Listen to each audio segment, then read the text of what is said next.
rata-rata orang kalau menurut survei itu melakukan perjalanannya di rata-rata ada 2,5 kebutuhan perjalanan. Sebagai contoh bus besar di Transjakarta gitu. Itu kapasitas penumpangnya misalnya 100 secara kapasitas penumpang. Nah, 100 orang ini kalau misalnya mereka itu bisa diangkut hanya dalam satu bus, ya kan? Nah, itu kalau misalnya mereka menggunakan kendaraan pribadi, kebayang ya.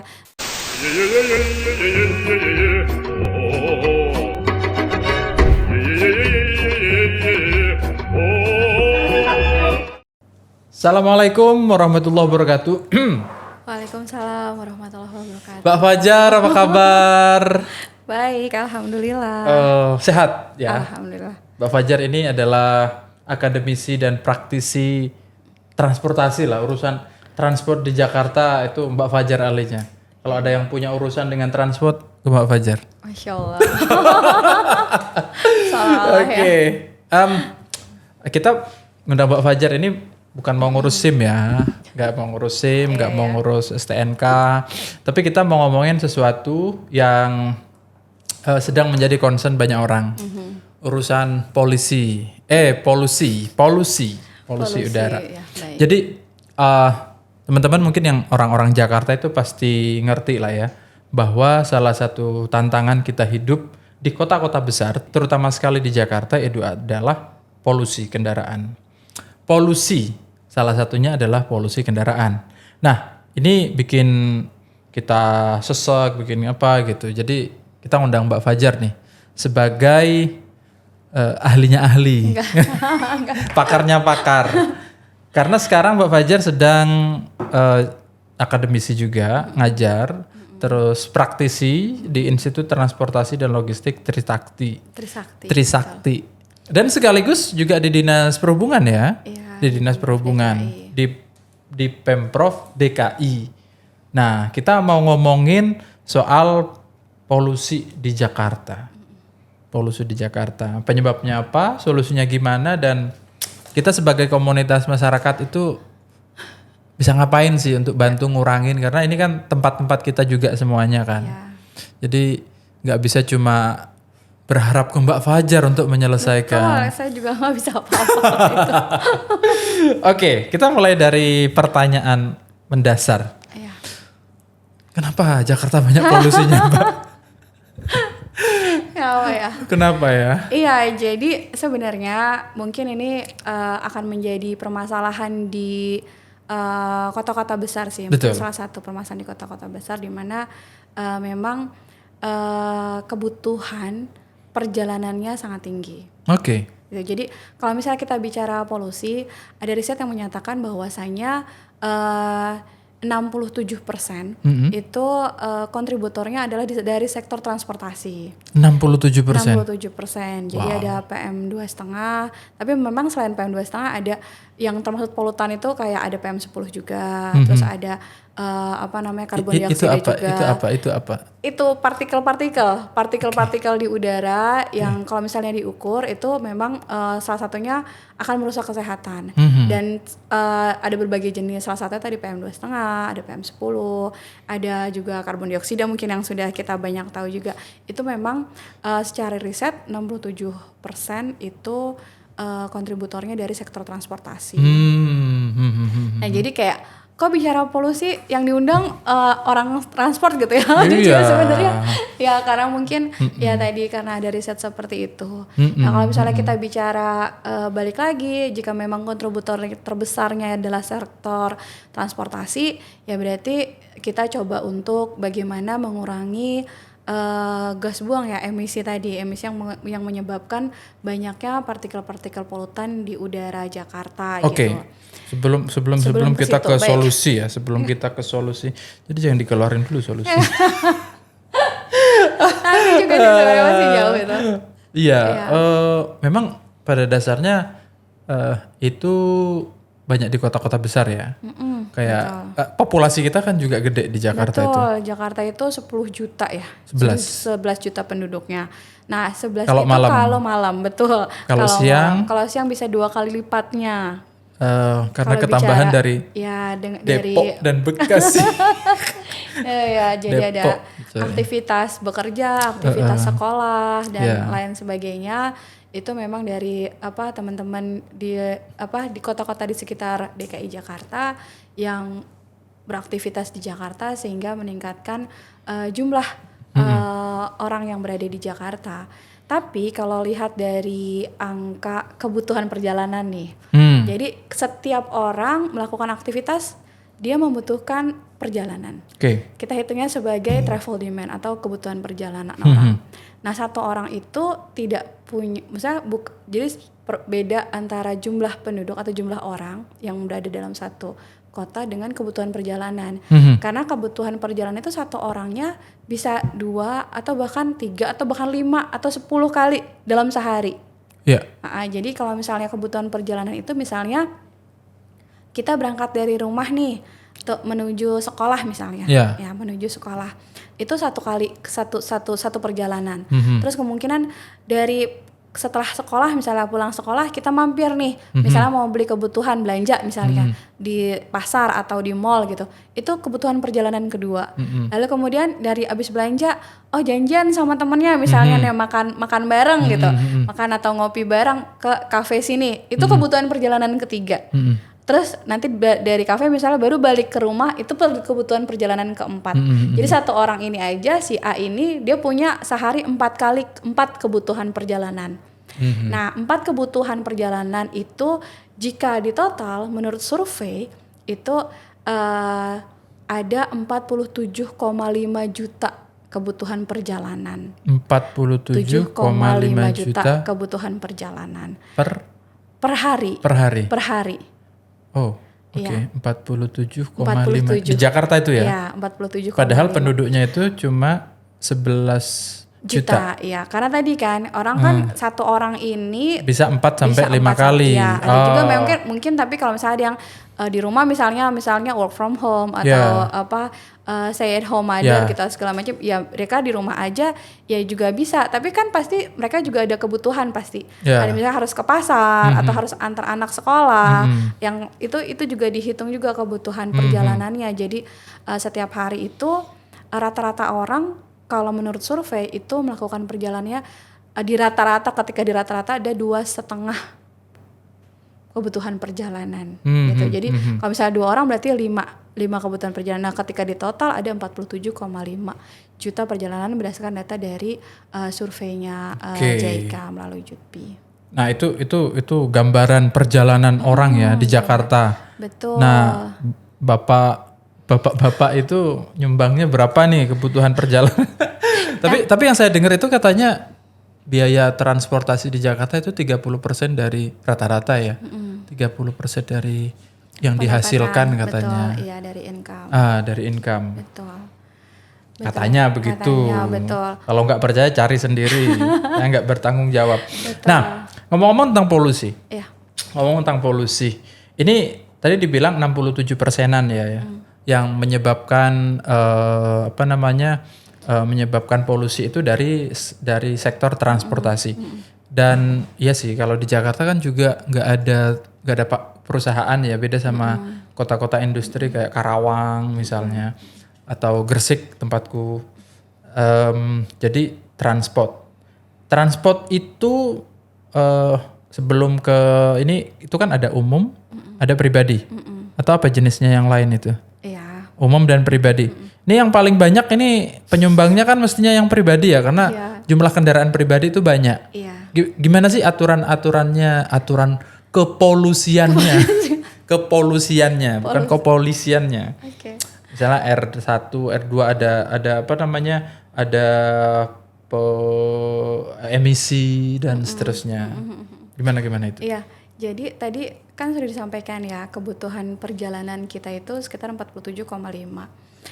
Itu dari sekitar 47 juta itu ternyata orang-orang melakukan pilihan untuk memenuhi kebutuhan perjalanannya, rata-rata orang menggunakan kendaraan pribadi. Wow. Gitu. Jadi hanya sekitar 20% saja dari kebutuhan perjalanan tersebut itu dilayani dengan public transport atau transportasi umum.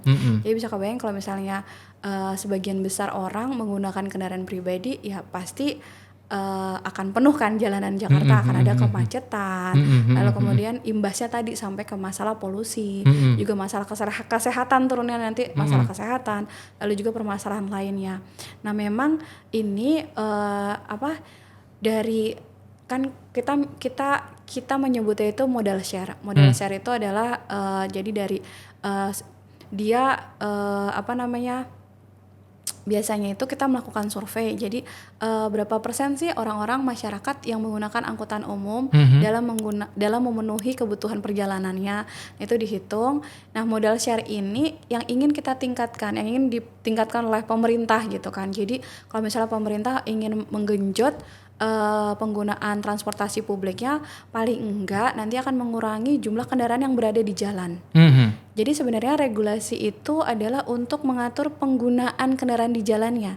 Jadi kalau public transportasinya bagus, kira-kira teorinya itu akan berdampak terhadap mengurangnya kendaraan pribadi. Iya, ujungnya akan mengurai kemacetan. Penggunaan kendaraan pribadi akan berkurang karena orang-orang akan beralih untuk menggunakan transportasi publik dalam memenuhi kebutuhan perjalanannya tadi. Kalau kendaraan umumnya makin banyak, kendaraan pribadinya berkurang, terus polusinya juga berkurang. Betul, itu yang diharapkan. Karena bisa dibayangkan ya, kalau misalnya kita dalam satu, misalnya bus besar gitu, bus besar. Sebagai contoh bus besar di Transjakarta gitu. Itu kapasitas penumpangnya misalnya 100 secara kapasitas penumpang. Nah, 100 orang ini kalau misalnya mereka itu bisa diangkut aja dalam satu bus, ya kan? Nah, itu kalau misalnya mereka menggunakan kendaraan pribadi, kebayang ya, 100 mobil misalnya 100 di darat. bus. Kalau satu orang punya satu bus misalnya, enggak ya? Satu orang punya satu mobil gitu, misalnya akan berderet tuh 100 mobil berderet, 100 mobil. itu memenuhi ruang jalan dengan emisi gas buang juga dikali 100 lagi. Betul. Ya kan, yang tadinya bisa satu bus, gas buangnya hanya 1, ya kalau pakai mobil ya dikali 100. Untuk juga space di jalan juga tadi kan macet. Semakin lama waktu tempuh, otomatis emisi yang dikeluarkan juga semakin banyak dong kan. Kalau misalnya waktu tempuhnya lebih pendek, karena tadi space jalannya yang dipakainya lebih sedikit, otomatis tidak akan ada kemacetan, waktu tempuhnya lebih pendek, gas buangnya juga karena operasi kendaraannya juga singkat gitu, jadi tidak terlalu banyak, dan dikali tadi pengalinya jumlah kendaraannya juga akan lebih sedikit kalau orang mau beralih ke transportasi publik gitu. Jadi kalau misalnya itu kan memang pilihan ya. Nah, ini kita coba untuk digenjot bagaimana yang tadi dibilang modal share angkutan umumnya itu dari 20% sampai ke targetnya di 60% secara kebijakan di DKI Jakarta. Jadi 60% pada tahun 2030 gitu. Tapi saat ini masih 20%. Saat ini masih 20%. Oke. Ditargetkan di 2030 sampai ke 60%. Nah, dengan demikian diharapkan polusi juga menjadi berkurang, kemudian juga kemacetan berkurang, dan nanti juga jalanan juga semakin lenggang lah karena space-nya tadi bisa lebih sedikit. Jadi kalau di survei, aku nggak tahu survei ya, maksudnya nggak terlalu into urusan transport ya, karena aku nggak bekerja di dinas perhubungan. Nah, sejauh ini apa sih yang menyebabkan orang itu nggak pindah ke transportasi umum? Sebenarnya itu pertanyaan buatku sih. Ya. Rozali, kenapa kamu nggak pindah ke kendaraan umum? Karena satu, antri lama. Terus kemudian kalau dapet susah. Apa lagi ya?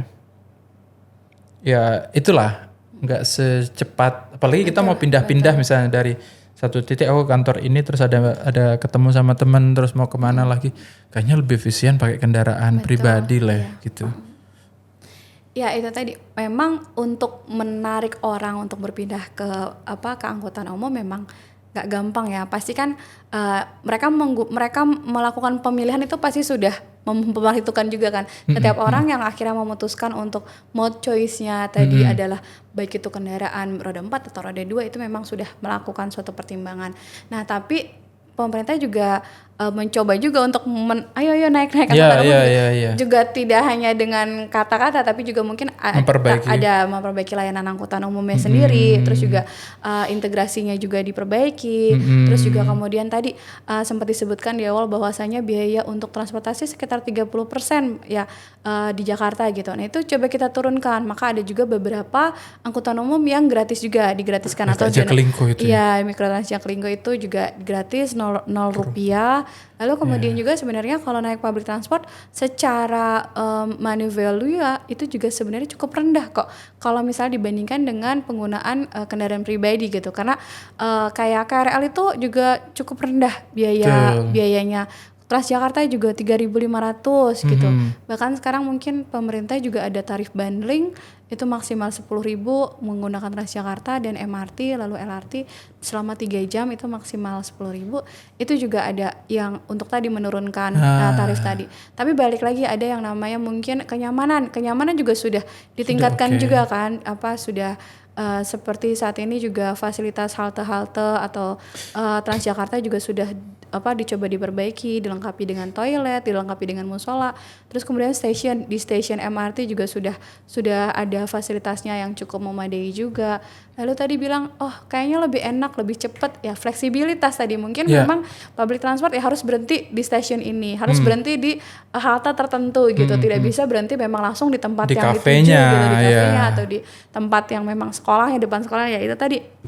Memang ada yang harus dirubah memang adalah kebiasaan juga, gaya hidup juga, karena yang tadi harus jalan kaki. Betul.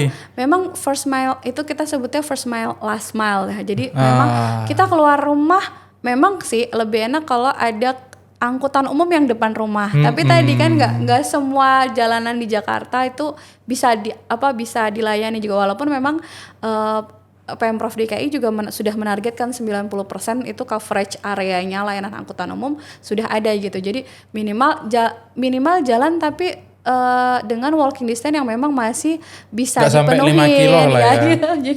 Jadi ya tetap ada jalannya, cuma mungkin lebih dekat gitu. Jaraknya lebih pendek, hanya 400 meter atau 500 meter baru sampai ketemu dengan bus stop terdekat. Nah, nanti ketika sampai menggunakan angkutan, misalnya angkutan bus kecil dulu, lalu kemudian menggunakan angkutan yang lebih besar, bisa bus, bisa kereta gitu, MRT atau LRT, lalu kemudian terakhir harus berjalan kaki lagi sekitar 400 meter nah memang itu tadi masalah kebiasaan dan gaya hidup juga ujung-ujungnya kan, bagaimana memang kita terbiasa buka pintu langsung manasin langsung tanpa ada jalan-jalan lagi gitu, parkir udah sampai gitu di depan tempatnya. Nah tadi memang ada behavior yang harus dirubah.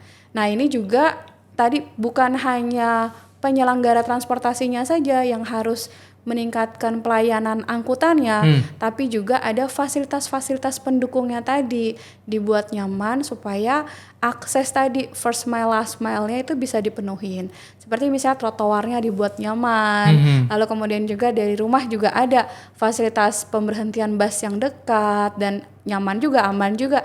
Tadi kemudian juga orang-orang minimal ada area trotoar lah, walaupun di pemukiman yang juga bisa akses ke gang di rumahnya atau ke jalan di depan rumahnya itu bisa lebih nyaman.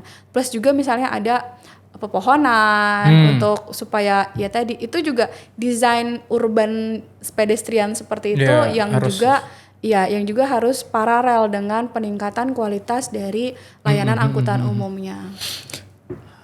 Oke. Nah, ini salah satu PR-nya itu adalah populasi kendaraan yang terlalu banyak di Jakarta. Betul. Yang sudah kadung terlalu banyak. Betul. Berapa sih Bu jumlah kendaraan di Jakarta itu? Tahun 2022 ada 26 juta. 26 juta. Satu orang berarti punya 2 lah ya minimal itu ya. Maksudnya kan tadi ada 11 juta katakan. Katanya kalau malam itu kalau siang itu 13-an juta deh. Jadi 1, 2, 3 kota Tangerang, Depok dan Bekasi itu nambah sekitar 2 jutaan orang yang tinggal di sana itu. Katanya gitu. Wow, nanti di ini. Nah, kira-kira berarti sekitar satu orang itu dua kendaraan. Nah, terus gimana sih biar tadi kan sudah disebutin tuh caranya adalah memperbaiki fasilitas publik.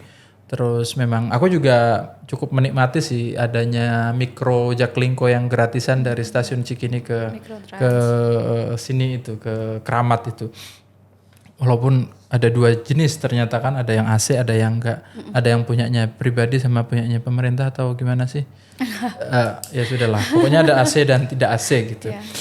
Dan nah, gimana caranya kita bisa ngurangi kendaraan? Ada yang aku tahu itu ada di beberapa tempat yang menerapkan ada pajak masuk atau biaya masuk ke ibu kota yang lebih mahal. Apa yang sudah kita lakukan sejauh ini?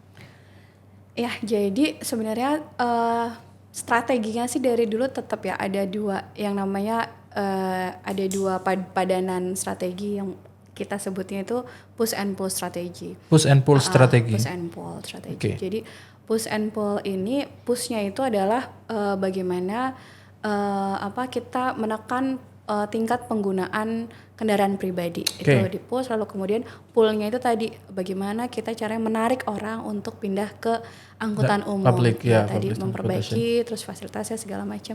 Nah, di yang sisi pushnya ini itu memang ada beberapa kebijakan yang sudah dilakukan di Jakarta ya. Seperti tadi ada kebijakan ganjil genap. Oh ya, Gage. Itu juga bagaimana cara untuk melakukan pengurangan terhadap penggunaan kendaraan pribadi. Jadi sebenarnya kendaraan pribadi itu kan ketika misalnya seorang mampu untuk membeli kendaraan lebih dari 1 misalnya, punya 2, punya 3, punya 4, punya berapa gitu misalnya. Ya itu adalah memang haknya seseorang untuk membeli. Ketika membeli kendaraan itu memang hak seseorang. Tapi di situ juga ketika melakukan pembelian untuk kendaraan berikutnya ada yang namanya pajak progresif. Ya, betul. Nah, di situ juga untuk salah satu disinsentifnya tadi dari penambahan kepemilikan kendaraan. Nah, selain kalau misalnya memang kita tidak bisa membatasi kepemilikan kendaraan, ya kan mungkin kalau di luar negeri udah dibatasin tuh pemilikan kendaraan. Jadi di luar negeri mana nih? Kayak bilang. Kayak misalnya di Singapura itu ada yang namanya. Sebutlah Singapura biar nggak luar negeri tuh kita kayak inferior dengan luar negeri. Ya. Kalau misalnya di Singapura itu ada yang namanya COE. Apa Certificate of Entitlement. Jadi kalau misalnya nih dalam tahun ini misalnya tahun 2023 kita akan mengeluarkan misalnya 1.000 COE gitu. Nah, itu penambahan kendaraan tuh 1.000 aja. Itu adalah COE ini adalah hak untuk pembelian kendaraan baru. Berarti hak aku untuk membeli di Singapura itu kalau mau beli kendaraan harus punya COE dulu. Ya, COE dulu. Nah, udah punya COE ini terbatas. Dibatasi misalnya hanya 1.000. Bisa di-swap nggak? Nah, itu dia. Jadi untuk membeli COE ini yang unitnya terbatas, maksudnya yang COE-nya terbatas gitu, kuotanya terbatas, itu harus melakukan bidding. Bidding, baik. Benar. Jadi COE ini dilelang. Jadi pemerintah melakukan lelang untuk COE dan itu terpantau transparan, semua orang bisa lihat. Yang bayar lebih banyak. Betul, yang berani bayar lebih itu yang dapat. Jadi misalnya kayak. Bayarnya tuh kemana? Ke pemerintah. Oh, ke kas negara. Kas negara dan itu transparan, semuanya udah bisa ngeliat. Oh jadi misalnya saya nawar misalnya saya nawarnya 1 juta gitu. Misalnya ada COE tinggal 1 nih. Tinggal 1. Oke, aku misalnya kita berdua. 1 juta, ternyata aku 2 juta. 2 juta, saya kepental dong ya kan. Jadi orang yang kas 1.001 misalnya. Tapi uangnya masuk ke negara, betul. Jadi mereka bidding, makanya kalau di Singapura itu beli kendaraannya murah gitu. Tapi COE-nya ini yang mahal karena tadi kuotanya terbatas dan harus lelang gitu melalui bidding. Jadi dari penawaran tertinggi sampai penawaran misalnya 1.000 ya, sampai penawar tertinggi ke 1.000 lah yang mendapatkan hak untuk membeli kendaraan. Nah, sebaliknya yang lama-lama, yang kendaraan kan dia menerbitkan 1.000 nih, space-nya kan Singapura kecil ya, kayaknya makanya dia punya. Kalau dengan terbitnya 1.000 itu dia harus menghilangkan 1.000 yang existing nggak? Enggak. Jadi kalau di Singapura itu nggak ada usia kendaraan. Batas usia kendaraan itu tidak ada di Singapura. Yang ada dia kendaraan harus layak jalan. Jadi semua kendaraan itu harus lewat pengujian kelayakan kendaraan.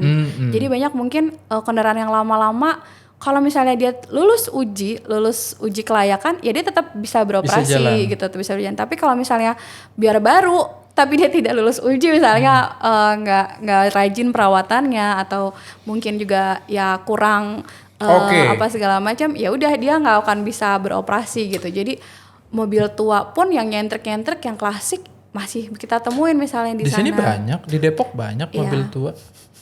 Iya, Kita nggak usah bahas Singapura. Iya. Kita bahas Jakarta. Kayak tadi kan ada pajak progresif di Jakarta. Ya udah, jadi pembatasan kendaraan ada. Nah tadi kita kan tidak bisa nih membatasi orang untuk memiliki kendaraan pribadi. Karena kita nggak ada kewajiban COI ya. Kita nggak ada kewajiban itu, karena memang ya itu haknya mereka. Tapi ketika menggunakan kendaraan di jalan, which is jalan itu adalah ruang publik ya, ruang bersama, itulah yang bisa kita atur. Jadi walaupun kita tidak bisa membatasi orang untuk memiliki kendaraan lebih dari satu, tapi kita coba mengatur penggunaannya di jalan. Ya Bu, nyari duitnya itu udah susah dibatas-batasin. Karena dia ada salah satunya adalah ganjil genap, yang nanti kemudian mungkin akan diimplementasikan ke depan, yang mungkin sudah pernah dengar juga ada namanya electronic road pricing gitu. Jadi jalan berbayar. Jadi ketika mengakses satu jalan yang mungkin jalan ini value-nya secara ekonomi sangat tinggi, misalnya daerah-daerah CBD itu bukan itu dikenakan biaya. Polisi cepat bukan ya? Bukan polisi cepat, beda. Itu road pricing loh, saya ngelihatnya. Putar balik bukan 500.000 kan? Bukan. Bukan, itu road pricing. Jadi ketika mengakses satu jalan itu akan dikenakan biaya, tapi mungkin skemanya sama seperti jalan tol nanti, cuma tidak ada kayak gardu loket gitu. Jadi itu adalah otomatis akan di capture OBU-nya nanti mungkin akan ada di unit di onboard di mobil. Dan kalau nggak punya itu dengan lewat kena tilang gitu ya, elektronik tilang. Atau mungkin yang saldonya kurang juga akan kena tilang juga. Saya kemarin kena tilang 2 kali, pas bayar pajak ternyata kena. Ya Allah, bisa nggak dibantu?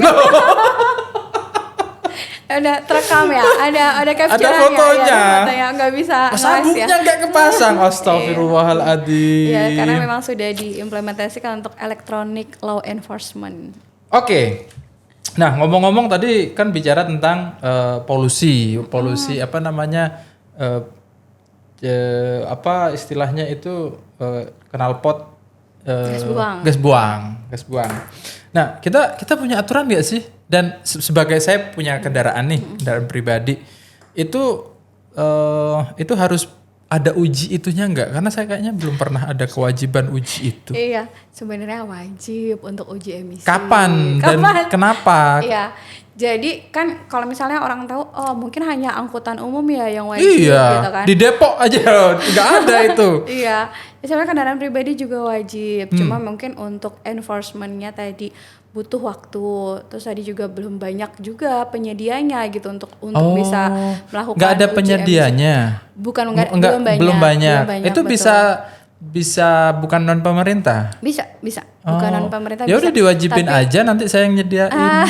Iya, jadi memang butuh penyediaannya dulu. Jadi ada kayak enabling environment lah yang harus dilakukan dulu, baru nanti itu bisa di-enforce untuk regulasi kewajiban uji emisi bagi kendaraan pribadi. Berarti bengkelnya harus punya kayak gitu dulu. Iya, harus punya layanan uji emisi dulu. Dan kerjasama dengan pemerintah, dia bisa ngeluarin surat. Baru kemudian diwajibin nanti ketika nanti targetnya sudah tercapai, misalnya sekian persen sudah melakukan uji emisi, nah baru bisa dilakukan enforcement di lapangan gitu. Untuk yang uji emisi kendaraan pribadi. Kalau kendaraan angkutan umum ada uji kelayakan jalan dan juga ada batas usia maksimal kendaraan. Usia maksimalnya berapa di Jakarta? Kalau di Jakarta 10 tahun. Jadi untuk Jakarta operasi Jakarta 10 tahun. Lalu kemudian juga kalau yang angkutan yang bis kecil itu yang mikrotrans, untuk bisa berkontrak itu maksimalnya adalah 5 tahun. Itu yang untuk kontrak dengan Transjakarta. Yang Grand Max itu ya? Betul, ya itu ada batas. Jadi semuanya memang ada batas usia kendaraan. yang beredar, yang beroperasi di Jakarta itu untuk angkutan umum memang ada batas usianya. Tapi selain itu setiap 6 bulan sekali mereka wajib uji KIR. Jadi kelayakan jalannya juga KIR itu apa sih kepanjangannya? Itu bahasa ini sebenarnya, bahasa resapan dari bahasa Belanda, KEUR gitu, tulisannya KEUR. Nah itu uji KIR intinya adalah ujian kelayakan jalan kendaraan bermotor ya di pusat-pusat penguji yang sudah ditetapkan. Nah, jadi polusi di Jakarta 70%-nya, 67%-nya itu disebabkan oleh kendaraan sektor transportasi. Sektor transportasi itu yang banyak itu adalah kendaraan pribadi. Ya kan? Betul kan? Betul. Karena kendaraan pribadi lebih banyak daripada kendaraan umum. Betul. Nah, strugglingnya saat ini posisinya adalah pemerintah sedang berupaya untuk memperbaiki kendaraan umumnya, public transportasinya sebagai pull faktor itu tadi kan, sehingga masyarakat kayak kita ini bisa pindah dari kendaraan pribadi ke kendaraan umum. Jadi kita yang punya mobil ini, gaya, kamu yang nggak punya mobil biasa aja. Jadi yang punya mobil, punya kendaraan pribadi, punya sepeda motor itu bisa pindah ke bis, ke KRL gitu-gitu ya. Betul. Ditawarin fasilitas yang bagus di situ. Tapi di sisi yang lain juga ada push faktornya, misalnya progresif. Kita yang mampu beli kendaraan jangan beli banyak-banyak. Kita, astagfirullah. Karena pajak progresifnya nanti pajaknya meningkat. Terus kemudian ada ganjil genap. Jadi kita kalau kendaraannya harinya adalah kendaraannya ganjil, plat terakhirnya nanti hanya bisa masuk Jakarta ketika ganjil. Di area-area tertentu lah. Itu usaha yang sudah dilakukan, ya kan Bu ya? Usaha-usaha yang sudah dilakukan oleh pemerintah untuk memperbaiki kondisi transportasi yang kemudian menyebabkan pada menurunnya polusi. Kira-kira gitu. Sebenarnya beberapa daerah di Jakarta itu yang namanya ditetapkan sebagai zona, karena di Indonesia itu setiap 1 jam ini ada 2 orang meninggal karena kecelakaan lalu lintas.